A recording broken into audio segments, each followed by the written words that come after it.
चलिए नमस्कार दोस्तों। आज पुनः एक बार फिर से पलक हिंदी एकेडमी में आप सबका स्वागत है। चलिए आज का जो हमारा टॉपिक है वो है 2025-26 में जो कक्षा 12वीं हिंदी विषय में सिलेबस आने वाला है, इस सिलेबस या विषय वस्तु के बारे में हम विस्तार से चर्चा करेंगे। तो सभी जितने भी मेरे प्यारे भाई बहन, सभी लोग वीडियो को लाइक, शेयर और सब्सक्राइब जरूर कर लें, क्योंकि बहुत ही जल्दी मैं आप लोगों के लिए लाइव क्लास लेकर आने वाला हूं, है ना। चैनल का नाम है पलक हिंदी एकेडमी। पलक हिंदी एकेडमी चैनल को सब्सक्राइब कर लें, बेल आइकन को दबा लें। जितनी भी नोटिफिकेशन होंगे, है ना, जो भी मोस्ट वीडियो होगी आप लोगों के लिए, वो आप तक पहुँच जाएगी। चलिए आज पहली क्लास है और पहली क्लास में हम सबसे पहले विषय वस्तु यानी जो हमारा पाठ्यक्रम है इसके बारे में हम चर्चा करते हैं। जी दोस्तों, आपका जो सिलेबस है ये 2024-25 का है, तो आप ये ना कहिएगा कि ये पुराना है।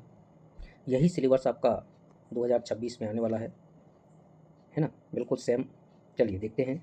सबसे पहला जो खंड है काव्य खंड, आरूह भाग 2 जो आपकी पुस्तक है, आरूह भाग 2 जो पुस्तक है, उस पुस्तक में काव्य खंड में क्या क्या आने वाला है।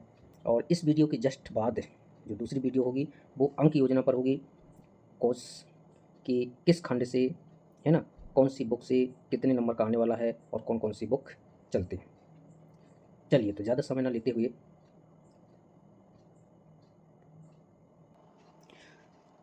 हम पुनः चलते हैं अपने टॉपिक पर।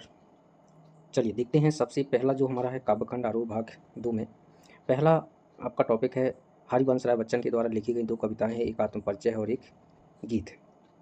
यहाँ से एक पिछले सत्र में एक ऑब्जेक्ट आया था। और दूसरा जो आपका टॉपिक है आलोक धनुआ के द्वारा लिखा गया पतंग। तीसरा है कुंवर नारायण कविता की बहाने बात सीधी थी पर।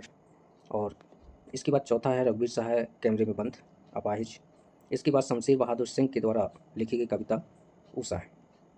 इसके बाद हम चलते हैं सूर्यकांत त्रिपाठी निराला के द्वारा लिखा गया बादल राग कविता, तुलसीदास कवितावली उत्तरकांड से, और लक्ष्मण मूर्छा राम विलाप जी रामचरितमानस की लंका कांड से लिया गया है।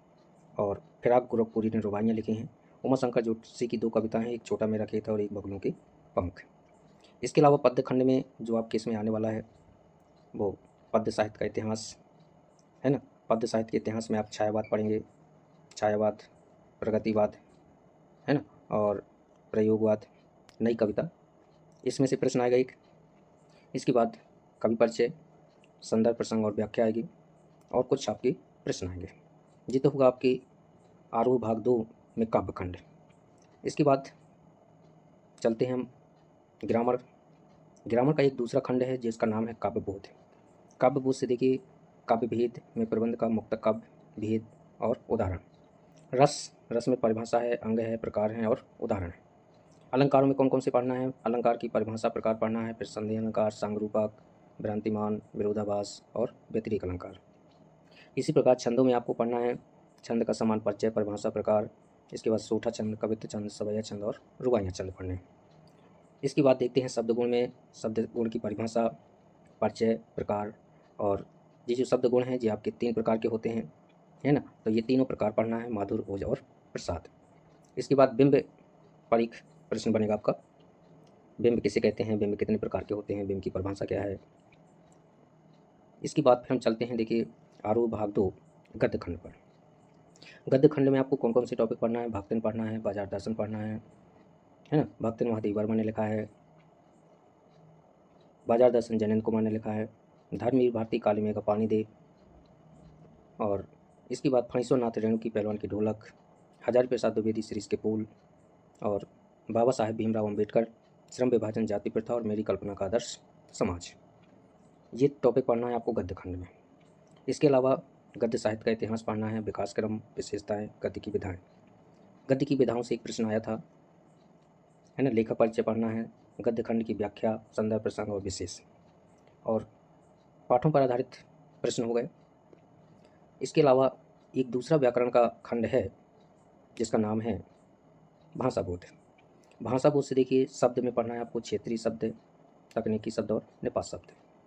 इसके बाद शब्द शक्ति पढ़ना है, शब्द शक्ति में परिभाषा, प्रकार, ये 3 प्रकार के होते हैं, तीनों की परिभाषा, उदाहरण पढ़ना है।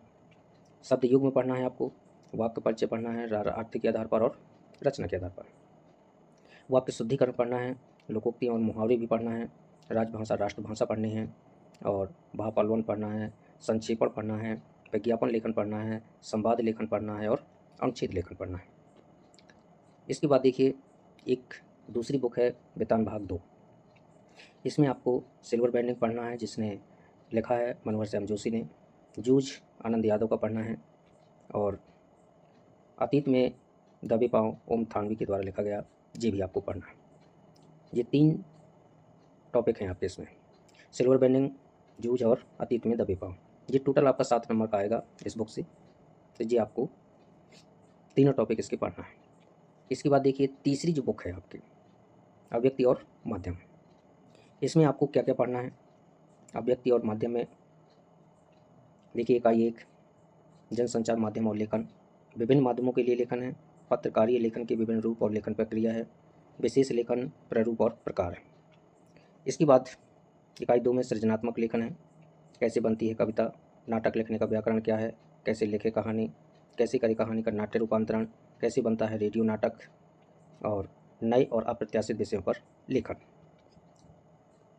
इतने आपको टॉपिक पढ़ना है तीसरी बुक से। इसके बाद अपठित गद्यांश आएगा एक 4 नंबर में। इसके बाद पत्र लेखन आएगा और निबंध लेखन भी आपका आएगा। तो इतना सारा सब कुछ आपको पढ़ना है। तो यदि ये वीडियो आपको अच्छा लगा हो तो एक बार दोस्तों इसे लाइक और शेयर ज़रूर कर दें, और सभी लोग सब्सक्राइब कर लें। अगर हिंदी